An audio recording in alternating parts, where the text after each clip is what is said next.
अस्सलाम वालेकुम एवरीवन। हाणे असीं टेंसिस जी सीरीज़ में सभिनी खां पहिरियों टेंस प्रेज़ेंट सिंपल पढ़ंदासीं, जंहिंखे असां प्रेज़ेंट इंडेफिनिट टेंस भी चवंदा आहियूं। हिते तव्हांखे मां सिंधी में भी सम्झाईंदो वञां थो त जीअं तव्हां सिंधी जे जुमिले खे इंग्लिश में ऐं इंग्लिश जे जुमिले खे सिंधी में आसानी सां ट्रांसलेट भी करे सघो ऐं उनखे सुञाणे भी सघो। त सिंधी में सुञाणप छा थींदी, जेकर हिकिड़ो प्रेज़ेंट सिंपल जो जुमिलो आहे त उनखे असां सिंधी में कीअं सुञाणियूं, कीअं ख़बर पए त हीउ प्रेज़ेंट सिंपल जो जुमिलो आहे। त यादि रखो त प्रेज़ेंट सिंपल जे जुमिले जे आख़िर में थो, था, थी या थियूं, हीअ जेके निशानियूं आहिनि इहे सिंधी जे प्रेज़ेंट सिंपल जे सिंधी जुमिले जे आख़िर में हूंदियूं आहिनि। ठीकु आहे। जीअं ॾिसो, हूअ अचे थी, जेकॾहिं आख़िर में थी अची वियो त तव्हां यकीनन सम्झो त इहो प्रेज़ेंट सिंपल जो जुमिलो आहे। ॿार खेॾनि था त इन जे आख़िर में बि लॻियो पियो आहे था, त हीअ बि प्रेज़ेंट सिंपल जो जुमिलो आहे। हू लिखे थो त हीअ बि प्रेज़ेंट सिंपल जो जुमिलो आहे। या प्रेज़ेंट सिंपल जे जुमिले जे आख़िर में दो आहियां, दा आहियूं, दी आहे, दो आहे या दा आहिनि, इहे निशानियूं बि थी सघनि थियूं। जीअं ॾिसो, हू लिखंदो आहे, हितां ॾिसो दो आहे अची वियो त सम्झी वञो त इहो प्रेज़ेंट सिंपल जो ई जुमिलो आहे। हूअ ईंदी आहे, दी आहे अची वियो त माना सम्झी वञो इहो बि प्रेज़ेंट सिंपल जो जुमिलो आहे। ॿार खेॾंदा आहिनि, इते बि अची वियो दा आहिनि, त इहो बि तव्हां सम्झी वञो प्रेज़ेंट सिंपल जो जुमिलो आहे।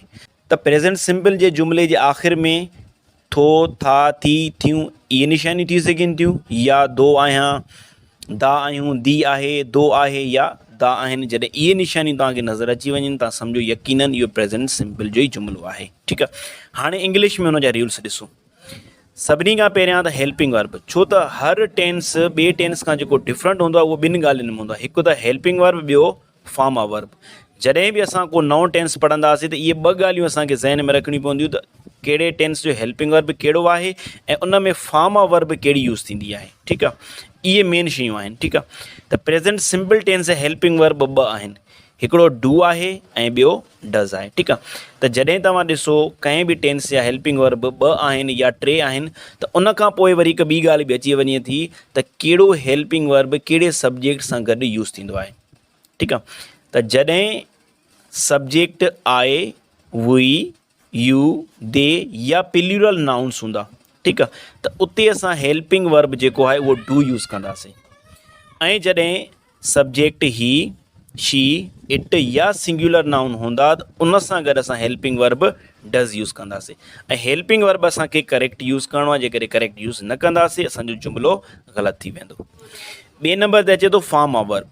वर्ब असांखे मुख़्तलिफ़ फॉर्म्स में मिले थो, उनजी फर्स्ट फॉर्म बि थींदी आहे, सेकेंड फॉर्म, थर्ड या फोर्थ फॉर्म। त टेंस में कहिड़ी फॉर्म यूज़ थींदी आहे इहो इम्पॉर्टेंट आहे। त प्रेज़ेंट सिंपल में असां हमेशह वर्ब जी फर्स्ट फॉर्म यूज़ कंदा आहियूं। ठीकु आहे।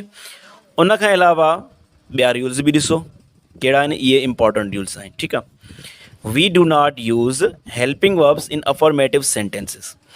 जॾहिं असां प्रेज़ेंट सिंपल टेंस जो अफर्मेटिव जुमिलो लिखंदा आहियूं, यानी कि बयानी जुमिलो लिखंदा आहियूं, त उन में असां हेल्पिंग वर्ब यूज़ न कंदा आहियूं। यादि रखो त प्रेज़ेंट सिंपल ऐं पास्ट सिंपल ॿ अहिड़ा टेंस आहिनि जिन जे अफर्मेटिव सेंटेंसिस में हेल्पिंग वर्ब यूज़ न थींदा आहिनि। ॿिया जेके बि तव्हां टेंस पढ़ंदव, हर टेंस जे हर जुमिले में उन्हनि जो हेल्पिंग वर्ब लाज़मी यूज़ थींदो आहे। ठीकु आहे। त हिते ॾिसो, आई स्टडी इन क्लास 4, मां चौथे क्लास में पढ़ंदो आहियां। त हिते तव्हां ॾिसो कंहिं बि क़िस्म जी हेल्पिंग वर्ब तव्हांखे नज़र नथो अचे। Helping verb do and does आहिनि, हिते उहे यूज़ न आहिनि थियल। जेकॾहिं असां अफर्मेटिव जुमिले में हेल्पिंग वर्ब यूज़ न बि कयो आहे तॾहिं बि असांजो जुमिलो जेको आहे उहो बिल्कुलु ई करेक्ट आहे, छो त हेल्पिंग वर्ब हिते यूज़ करिणो ई न आहे ऐं न ई उहो यूज़ थींदो। ठीकु आहे। ॿियो रूल ॾिसो, we use helping verb in interrogative and negative sentences. त हेल्पिंग वर्ब जेको आहे उहो इंट्रोगेटिव यानी कि सवाली ऐं नाकारी जुमिलनि में इस्तेमालु थींदो आहे। जीअं हिते ॾिसो, he does not come here, हाणे हीउ जेको आहे हिकिड़ो नेगेटिव जुमिलो आहे। ठीकु आहे। हू हिते न ईंदो आहे, त हिते तव्हां ॾिसी सघो था त जेको डज़ आहे उहो हेल्पिंग वर्ब आहे। ऐं असां पढ़ियो बि आहे त जॾहिं सब्जेक्ट ही हूंदो आहे त उते असां हेल्पिंग वर्ब जेको आहे डज़ इस्तेमालु कंदा आहियूं। त ॾिसो, he does not come here. ठीकु आहे। इंट्रोगेटिव सेंटेंस, नेगेटिव सेंटेंस कीअं ठहंदा आहिनि उहो असां अॻिते पढ़ूं था। ठीकु आहे। डू यू नो हिम, छा तव्हां हिन खे सुञाणो था, ॼाणियो था। त हिते बि ॾिसो, डू जेको आहे बतौर हेल्पिंग वर्ब यूज़ थियो आहे। ऐं जॾहिं सब्जेक्ट यू हूंदो आहे त असां हेल्पिंग वर्ब डू यूज़ कंदा आहियूं। ठीकु आहे, त नेगेटिव इंट्रोगेटिव सेंटेंसिस में असां हेल्पिंग वर्ब यूज़ करे सघूं था, ऐं जेकॾहिं न यूज़ कंदासीं असांजो सेंटेंस ग़लति थी वेंदो। जेको थर्ड रूल आहे इहो तमामु इम्पॉर्टेंट आहे, इन खे गौर सां सम्झो, छो त इन में ई तमामु घणनि शागिर्दनि सां ग़लतियूं थींदियूं आहिनि। ठीकु आहे, we add S or E S to the main verb for the subjects he she it are singular noun. यादि रखो त जॾहिं बि प्रेज़ेंट सिंपल जे अफर्मेटिव, हिते लिखियो पियो only in affirmative sentences, present simple J affirmative sentences में जॾहिं बि सब्जेक्ट ही शी इट या सिंगुलर नाउन हूंदो त असां वर्ब सां गॾु एस या ई एस एड कंदा आहियूं। हीअ जेका एस ई एस एड कंदासीं उहे जेके असां सिंगुलर प्लूरल वारा रूल पढ़ी आया आहियूं न, ठीकु आहे, जेको सिंगुलर मां असां प्लूरल ठाहींदा आहियूं, ठीकु आहे, उन रूल मुताबिक़ एस ई एस लॻंदी। ठीकु आहे, हाणे हिते ॾिसो ही ड्रिंक्स मिल्क, जेकॾहिं मां हिते लिखां थो ही ड्रिंक मिल्क त हीउ जुमिलो ग़लति थी वेंदो। छो ग़लति थी वेंदो? छो त हिन 3 नंबर कानून मुताबिक़ जेकॾहिं सब्जेक्ट ही आहे त असांखे वर्ब सां गॾु एस लाज़मी एड करणी आहे, only in affirmative sentences, negative या इंट्रागेटिव में न थींदो। ठीकु आहे, सिर्फ़ु अफर्मेटिव जुमलनि लाइ इहो कानून आहे। ठीकु आहे, पर तॾहिं जॾहिं सब्जेक्ट यादि रखी ही शी इट या सिंगुलर नाउन, त हिते सब्जेक्ट ही हूंदो त असां वर्ब सां गॾु लाज़मी एस एड कंदासीं। ठीकु आहे, पर जेकॾहिं सब्जेक्ट ॿियो को आहे, आई अची वियो त पोइ एस या ई एस एड करण जी ज़रूरत न आहे, पोइ डायरेक्ट फस्ट फॉर्म जी असां यूज़ कंदा आहियूं, उहा यूज़ थींदी आई ड्रिंक मिल्क, मां खीरु पीअंदो आहियां। ठीकु आहे, शी वॉशिस क्लॉथिस, हूअ कपिड़ा धोईंदी आहे, हिते सब्जेक्ट छा आहे? शी आहे। त जेकॾहिं सब्जेक्ट शी आहे त असां छा कयोसीं, वर्ब जेको हिते हुयो वॉश, उन सां गॾु असां ई एस एड कईसीं, त उहो थी वियो वॉशिस। जेकॾहिं हिते सब्जेक्ट वी हूंदो त असां पोइ का बि ई एस या एस ई एस एड न कंदासीं। वी वॉश क्लॉथिस, असीं कपिड़ा धोईंदा आहियूं, त हिते असांखे एस या ई एस एड करण जी ज़रूरत नाहे। उहा असां तॾहिं एड कंदासीं जॾहिं सब्जेक्ट हिननि मां को हूंदो। It uses a lot of petrol, इहो तमामु घणो पेट्रोल इस्तेमालु कंदो आहे। ठीकु आहे, हाणे हिते सब्जेक्ट इट आहे त यूज़ जेको मेन वर्ब हुयो उन सां गॾु असां एस एड कई आहे। ठीकु आहे, पर जेकॾहिं प्लूरल नाउन आहे buses use a lot of petrol, बसूं तमामु घणो पेट्रोल इस्तेमालु कंदियूं आहिनि, त हिते असांखे कंहिं बि क़िस्म जी वर्ब सां गॾु एस या ई एस लॻाइण जी ज़रूरत नाहे। प्रेज़ेंट सिंपल जे सेंटेंसिस जी सिंधी में बि सुञाणप जी ख़बर पइजी वई ऐं इंग्लिश जे कानूननि जी बि ख़बर पइजी वई। हाणे असीं सिंधी मां इंग्लिश में ट्रांसलेट करणु सिखंदासीं त प्रेज़ेंट सिंपल जो जुमिलो इंग्लिश में कीअं ट्रांसलेट थींदो आहे, उनजी छा स्ट्रक्चर हूंदी आहे। ठीकु आहे, उन में असां सभिनी खां पहिरियां अफर्मेटिव जुमिला पढ़ंदासीं, यानी कि बयानी जुमिला, अहिड़ा जुमिला जेके का ॻाल्हि बयानु कंदा आहिनि। ठीकु आहे, पहिरें नंबर ते ॾिसो स्ट्रक्चर इन इंग्लिश, त इंग्लिश में उनजी बनावट छा थींदी।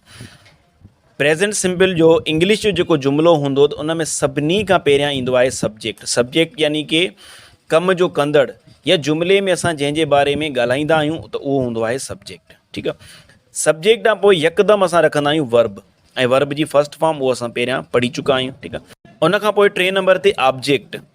जेकॾहिं ऑब्जेक्ट आहे जुमिले में त रखो, जेकॾहिं न आहे त कोई फ़र्क़ु नथो पए। पर सिंधी जी स्ट्रक्चर इंग्लिश जी स्ट्रक्चर न थोरी डिफरेंट आहे। ठीकु आहे, हाणे इंग्लिश ऐं सिंधी में पहिरें नंबर ते सब्जेक्ट अची वेंदो, सिंधी में बि पहिरें ते सब्जेक्ट ईंदो आहे, इंग्लिश में बि पहिरें नंबर ते सब्जेक्ट ईंदो आहे। पर इंग्लिश में ॿिए नंबर ते ईंदो आहे वर्ब, पर सिंधी में वरी ॿिए नंबर ते ईंदो आहे ऑब्जेक्ट। इंग्लिश में 3 नंबर ते ईंदो ऑब्जेक्ट, सिंधी में ॿिए नंबर ते, ऐं सिंधी में वरी 3 नंबर ते वर्ब ईंदो आहे। सिंधी में सब्जेक्ट ऑब्जेक्ट वर्ब, इंग्लिश में वरी सब्जेक्ट वर्ब ऑब्जेक्ट। ही ॿ जेके शयूं आहिनि वर्ब ऐं ऑब्जेक्ट, उहे अॻिते पोइते आहिनि इंग्लिश ऐं सिंधी में। ठीकु आहे, हाणे ॾिसो कीअं असां ट्रांसलेट कंदा आहियूं। उहे क्रिकेट खेॾनि था, हाणे खेॾनि था जॾहिं तव्हां ॾिठो हिन जे आख़िर में था अची वियो, माना इहो प्रेज़ेंट सिंपल जो जुमिलो आहे। हाणे इन में असां जेके आहिनि पार्ट आइडेंटिफाई कंदासीं त कहिड़ो सब्जेक्ट आहे, कहिड़ो वर्ब आहे ऐं कहिड़ो ऑब्जेक्ट आहे। हाणे सब्जेक्ट कहिड़ो थींदो आहे, जेको कम जो कंदड़ हूंदो आहे या जंहिंजे बारे में असीं ॻाल्हि कंदा आहियूं। हाणे हिते कमु केरु कनि था, उहे कनि था। हाणे उहे छा आहे, उहे सब्जेक्ट आहे, ऐं असां पढ़ियो आहे त सिंधी में सब्जेक्ट पहिरें नंबर ते ईंदो आहे। ठीकु आहे, हाणे खेॾण वारो कमु कंहिं ते थिए थो, खेॾण वारो कमु जेको आहे उहो क्रिकेट ते थिए थो, त क्रिकेट छा आहे, ऑब्जेक्ट आहे। ऐं खेॾणु छा आहे, खेॾणु हुजे या खेॾनि था, खेॾूं था, इहे सभु हिकिड़ो ई लफ़्ज़ आहे। ठीकु आहे, उहो मुख़्तलिफ़ फॉर्म्स में यूज़ थी सघे थो। ठीकु आहे, छो त वर्ब डिफरेंट फॉर्म में यूज़ थींदो आहे, खेॾणु, खेॾूं, खेॾंदुसि, खेॾियो, इहो हिकिड़ो ई लफ़्ज़ आहे जेको मुख़्तलिफ़ फॉर्म्स में यूज़ थिए थो। ठीकु आहे। हाणे खेॾंद वर्ब थी वियो। हाणे घणा शागिर्द वरी चवंदा आहिनि त था जी माना सिंधी में इंग्लिश में छा थींदी? बाबा था वग़ैरह कुझु न, इहो खेॾनि था, इहो हिकिड़ो ई लफ़्ज़ आहे खेॾणु, जंहिंखे असां जॾहिं प्रेज़ेंट सिंपल में यूज़ कयोसीं त उहो थी वियो खेॾनि था। ठीकु आहे। Subject, object, verb. हाणे हिनखे जॾहिं असां इंग्लिश में ट्रांसलेट कंदासीं त असां इंग्लिश में पहिरें नंबर ते रखंदासीं सब्जेक्ट। हाणे सब्जेक्ट अॻिते आहे उहे खे असां अंग्रेज़ी में छा चवंदा आहियूं? उहे खे असां अंग्रेज़ी में चवंदा आहियूं दे। त पहिरें नंबर ते ईंदो दे। इंग्लिश में ईंदो ॿिए नंबर ते वर्ब। हिते वर्ब छा आहे? खेॾणु। खेॾण खे असां अंग्रेज़ी में छा चवंदा आहियूं? प्ले। They play. टे नंबर ते ईंदो ऑब्जेक्ट, ऐं ऑब्जेक्ट हिते छा आहे? क्रिकेट। They play cricket. उहे क्रिकेट खेॾनि था या उहे क्रिकेट खेॾंदा आहिनि, इंग्लिश में माना हुनजी इहा ई थींदी दे प्ले क्रिकेट। हू अंब विकिणंदो आहे। हू सब्जेक्ट, अंब ऑब्जेक्ट, विकिणंदो आहे वर्ब। छो त दो आहे आख़िर में पियो आहे, माना इहो प्रेज़ेंट सिंपल जो जुमिलो आहे। ठीकु आहे। हाणे इनखे ट्रांसलेट कीअं कंदासीं? पहिरें नंबर ते रखो सब्जेक्ट, ही ॿिए नंबर ते ईंदो वर्ब। वर्ब कहिड़ो आहे? विकिणणु। विकिणण खे असां अंग्रेज़ी में चवंदा आहियूं सेल। त हिते सेल न थींदो, सेल्स थींदो, छो त सब्जेक्ट ही आहे। इहो असां टे नंबर रूल में पढ़ी आया आहियूं। ही सेल्स मैंगोज़। हिकिड़ो अंब नथो विकिणे, घणा अंब विकिणे थो, त हिते असां अंब जो जेको आहे प्लूरल रखंदासीं मैंगोज़। ही सेल्स मैंगोज़। पखी हवा में उॾामंदा आहिनि। पखी छा आहे? सब्जेक्ट। उॾामंदा आहिनि छा आहे? वर्ब। हवा में जेको आहे इहो ऑब्जेक्ट न आहे, इहो जुमिलो असां पढ़ी बि आया आहियूं। ठीकु आहे। त हिते छा थींदो? पहिरियों ई रखो तव्हां सब्जेक्ट। पखी प्लूरल आहे हिते। ठीकु आहे। त हिते असां रखंदासीं बर्ड्स। बर्ड्स। उनखां पोइ रखो verb, fly in the air. घोड़ो गाह खाईंदो आहे। घोड़ो छा आहे? सब्जेक्ट। गाह छा आहे? ऑब्जेक्ट। खाईंदो आहे छा आहे? वर्ब। पहिरें नंबर ते रखो सब्जेक्ट। हॉर्स सिंगुलर आहे। उनखां पोइ रखो वर्ब, खाईंदो आहे मतिलबु खाइणु, ईट, पर हिते ईट न ईंदो, ईट्स ईंदो। Horse Yeats gross. त ही प्रेज़ेंट सिंपल जा अफर्मेटिव जुमिला आहिनि। हिन तरह तव्हां सिंधी मां इंग्लिश में ट्रांसलेट करे सघो था। Why do we use present simple tense? असीं प्रेज़ेंट सिंपल टेंस छो इस्तेमालु कंदा आहियूं? हाणे उहो सम्झो। पहिरें नंबर ते ॾिसो, we use present simple tense to express habitual और एवरीडे रूटीन। जेकॾहिं तव्हांजी का आदत आहे या का डेली जी रूटीन आहे, रोज़ाने जी का रूटीन आहे, त उन लाइ तव्हां प्रेज़ेंट सिंपल टेंस इस्तेमालु करे सघो था। मिसाल को अहिड़ो कमु आहे मां रोज़ु कंदो आहियां ऐं मुंहिंजी उहा आदत आहे, त उन लाइ प्रेज़ेंट सिंपल टेंस इस्तेमालु कंदुमि। जेकॾहिं मां चवां थो मां रोज़ानो अख़बार पढ़ंदो आहियां, त हिते प्रेज़ेंट सिंपल टेंस यूज़ थींदो। मां अमजद सां गॾु स्कूल वेंदो आहियां। हाणे इहो छा आहे? डेली जी रूटीन आहे मुंहिंजी। ठीकु आहे। त हिते बि प्रेज़ेंट सिंपल टेंस यूज़ थींदो। मां सच ॻाल्हाईंदो आहियां। हाणे इहा छा आहे? मुंहिंजी आदत आहे। हिते बि छा थींदो? प्रेज़ेंट सिंपल टेंस यूज़ थींदो। मां सुबुह जो सवेरे उथंदो आहियां। मां ब्रुश कंदो आहियां। ठीकु आहे। इहे सभु जेके सेंटेंस आहिनि, इहे आदत खे या डेली जी रूटीन खे ज़ाहिर कनि था। त आदत हुजे या डेली जी रूटीन हुजे, त उते असां प्रेज़ेंट सिंपल टेंस ई यूज़ कंदासीं। त ॾिसो कीअं। I get up early in the morning. मां सुबुह जो सवेर उथंदो आहियां। He works at milk shop. हू खीर जे दुकान ते कमु कंदो आहे। हाणे हिते छा? इहा हिनजी रूटीन आहे। ठीकु आहे। He sits with me. हू मूंसां गॾु वेंदो आहे। त इहा बि छा आहे? या त हुनजी आदत आहे, डेली जी रूटीन आहे, त हू मूंसां गॾु वेंदो आहे। त हिते बि असां प्रेज़ेंट सिंपल टेंस यूज़ कंदासीं। ऐं हिते मां जेके तव्हांखे रूल्स पढ़ाया आहिनि, उन्हनि रूल्स मुताबिक़ ई मां जुमिला ठाहियां थो। इन जे करे तव्हांखे मां पहिरियों ई रूल पढ़ाए छॾिया। छो त जेकॾहिं इहा शइ मां तव्हांखे अॻु में पढ़ायां, तव्हांजे ज़हन में इहो सुवालु अची वेंदा त हिते जेको आहे वर्ब्स अगरि एस छो लॻी आहे, हिते एस नाहे लॻी। ठीकु आहे। त इन जे करे रूल तव्हांखे मां पहिरियां ई पढ़ाए छॾिया। ठीकु आहे। कॾहिं कॾहिं हैबिचुअल एक्शन हुजे या एवरीडे रूटीन हुजे, त उते असां एडवर्ब यूज़ कंदा आहियूं। ऑलवेज़ मतिलबु हमेशह, नेवर माना कॾहिं बि न, ऑफन माना अक्सर, मेनली माना घणो करे। त इहो वर्ड जेको आहे एडवर्ब सब्जेक्ट खां बाद में असीं रखंदा आहियूं। जीअं हिते ॾिसो, we always help each other. असीं हमेशह हिक ॿिए जी मदद कंदा आहियूं। त पहिरियों आयो आहे सब्जेक्ट, उनखां पोइ आयो आहे एडवर्ब, उनखां पोइ वर्ब, पोइ ऑब्जेक्ट। ठीकु आहे। उनखां पोइ ॾिसो, ही ऑफन कम्स हियर। हू अक्सर हिते ईंदो आहे। त ऑफन जेको आहे उहो वर्ब न आहे। ईअं न सम्झो त हिते जेको ऑफन सां गॾु जेका एस लॻंदी, वर्ब सां गॾु एस लॻंदी, उहा लॻी आहे कम सां गॾु। ठीकु आहे। त हू अक्सर हिते ईंदो आहे। शी नेवर टेल्स अ लाई। हू कॾहिं बि कूड़ न ॻाल्हाईंदी आहे। ठीकु आहे। त हिते ॾिसो वर्ब जेको आहे टेल आहे उन सां गॾु असां एस लॻाई आहे ऐं एडवर्ब जेको आहे उहो यकदमि सब्जेक्ट खां बाद में रखिणो आहे। यादि रखो जॾहिं इहे एडवर्ब अची वञनि इहे तव्हां सब्जेक्ट खां बाद में ई रखंदव। उनखां अलावा ॿिए नंबर ते present simple tense general truth या फैक्ट लाइ बि इस्तेमालु थींदो आहे, मतिलबु हक़ीक़त लाइ अहिड़ो सच जेको पास्ट टाइम में बि साॻियो हुयो, प्रेज़ेंट टाइम में बि साॻियो आहे ऐं ईंदड़ वक़्त में बि उहो सच जेको आहे उहा हक़ीक़त जेका आहे उहा साॻी रहंदी। उन लाइ बि असां प्रेज़ेंट सिंपल टेंस ई इस्तेमालु कंदा आहियूं। ठीकु आहे, जीअं ॾिसो the sun राइज़िस in the east, सिॼु ओभर खां उभरंदो आहे। हाणे इहा छा आहे, हिकु हक़ीक़त आहे, इन हक़ीक़त खे केरु बदिलाए नथो सघे, त इन लाइ बि असां प्रेज़ेंट सिंपल टेंस यूज़ कंदासीं। तव्हां ॾिसी सघो था द सन जेको आहे सिंगुलर नाउन आहे, त इन जे करे असां वर्ब सां गॾु एस लॻाई आहे। ठीकु आहे, हिते जेके कानून यूज़ थियनि था प्रेज़ेंट सिंपल जे कानून यूज़ थियनि था। काउ गिव्स मिल्क, गऊं खीरु ॾींदी आहे, हक़ीक़त आहे, त उन लाइ बि असां प्रेज़ेंट सिंपल टेंस यूज़ कंदासीं ऐं प्रेज़ेंट सिंपल वारा ई कानून क़ाइदा यूज़ थींदा। Water consists of hydrogen and oxygen, पाणी हाइड्रोजन ऐं ऑक्सीजन जो ठहियलु आहे, हीअ बि हिकु हक़ीक़त आहे, सच आहे। The earth moves around the sun, धरती सिज जे चौधारी गर्दिश कंदी आहे, हीअ बि हिकु हक़ीक़त आहे, सच आहे, त इन लाइ बि असां प्रेज़ेंट सिंपल टेंस यूज़ कंदासीं। मुस्लिम्स कीप फास्ट्स इन रमज़ान, मुस्लमान रमज़ान में रोज़ा रखंदा आहिनि, त हीअ बि हिकु हक़ीक़त आहे। हाणे ॾिसो त कीअं अफर्मेटिव, इंट्रोगेटिव ऐं नेगेटिव सेंटेंसिस ठहंदा आहिनि ऐं उन्हनि जी स्ट्रक्चर बि ॾिसो। अफर्मेटिव सेंटेंसिस असां पहिरियों बि पढ़ी आया आहियूं, त सभिनी खां पहिरियां सब्जेक्ट ईंदो आहे, उनखां पोइ वर्ब ऐं आख़िर में ऑब्जेक्ट। जॾहिं असां इंट्रोगेटिव सेंटेंस ठाहींदा आहियूं त सभिनी खां पहिरियां ईंदो आहे हेल्पिंग वर्ब, छो त इंट्रोगेटिव सेंटेंस हेल्पिंग वर्ब खां ई शुरू थींदो आहे। उनखां पोइ सब्जेक्ट, वरी वर्ब ऐं ऑब्जेक्ट, आख़िर में जेको आहे क्वेश्चन मार्क बि लाज़मी ईंदी। नेगेटिव सेंटेंस में सभिनी खां पहिरियां सब्जेक्ट, उनखां पोइ हेल्पिंग वर्ब, ज़ाहिरी ॻाल्हि आहे नेगेटिव आहे त नॉट त लाज़मी हूंदो, उनखां पोइ नॉट, ठीकु आहे, उनखां पोइ जेको आहे मेन वर्ब ऐं आख़िर में जेको आहे ऑब्जेक्ट हूंदो आहे। ठीकु आहे, हाणे ॾिसो कीअं सेंटेंस ठहनि था। दे फॉलो द रूल्स, उहे रूल खे फॉलो कंदा आहिनि। ठीकु आहे, जेकॾहिं असांखे इन जो इंट्रोगेटिव सेंटेंस ठाहिणो आहे, मतिलबु सवाली जुमिलो ठाहिणो आहे, त असां छा कंदासीं, सभिनी खां पहिरियां हेल्पिंग वर्ब रखंदासीं।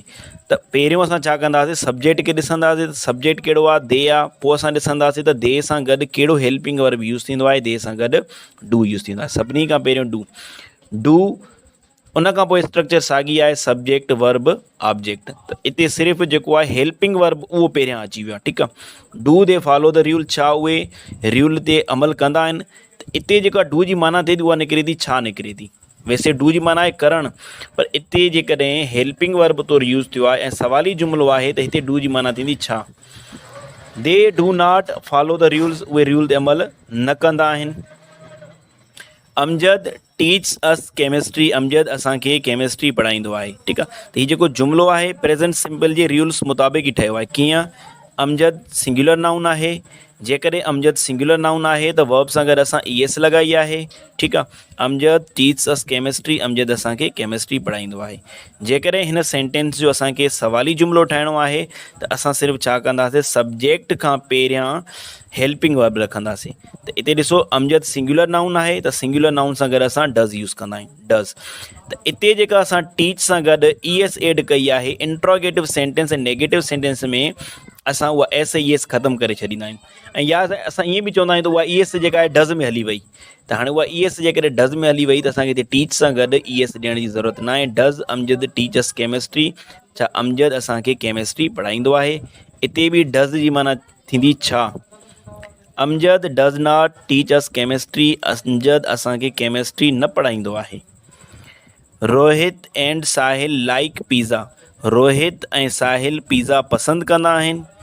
जेकॾहिं इन जो इंट्रोगेटिव ठाहिणो आहे त थींदो do Rohit and Sahil like pizza, छा रोहित ऐं साहिल पिज़्ज़ा पसंदि कंदा आहिनि। Rohit and Sahil do not like pizza, Rohit ऐं साहिल पिज़्ज़ा पसंदि न कंदा आहिनि। त हिते बि डू जी माना थींदी छा। त मेन शइ आहे स्ट्रक्चर, स्ट्रक्चर यादि करे छॾियो त तव्हां आसानी सां अफर्मेटिव मां इंट्रोगेटिव ऐं इंट्रोगेटिव मां नेगेटिव सेंटेंस ठाहे सघो था। त यादि छा रखिणो आहे, त कहिड़ो हेल्पिंग वर्ब कहिड़े सब्जेक्ट सां गॾु यूज़ थींदो, ऐं ई एस वारो रूल खे ज़हन में रखो त ई एस वारो रूल सिर्फ़ु अफर्मेटिव सेंटेंस में हूंदो आहे, नेगेटिव इंट्रोगेटिव में न हूंदो आहे। ठीकु आहे, जेकॾहिं मां हिते लिखां थो डज़ ही राइट्स पोइम त ही जुमिलो ग़लति आहे, छो त इहो जेको ES वारो रूल हुयो इहो सिर्फ़ु अफर्मेटिव जुमलनि लाइ आहे, नेगेटिव इंट्रागेटिव लाइ नाहे। जेकर इहा ES डज़ में अची वई त हाणे हिते ॾियण जी ज़रूरत नाहे। हिते जेको वर्ब आहे उहो थींदो डज़ ही राइट पोइम, ऐं लास्ट में क्वेश्चन मार्क बि लाज़मी ईंदी।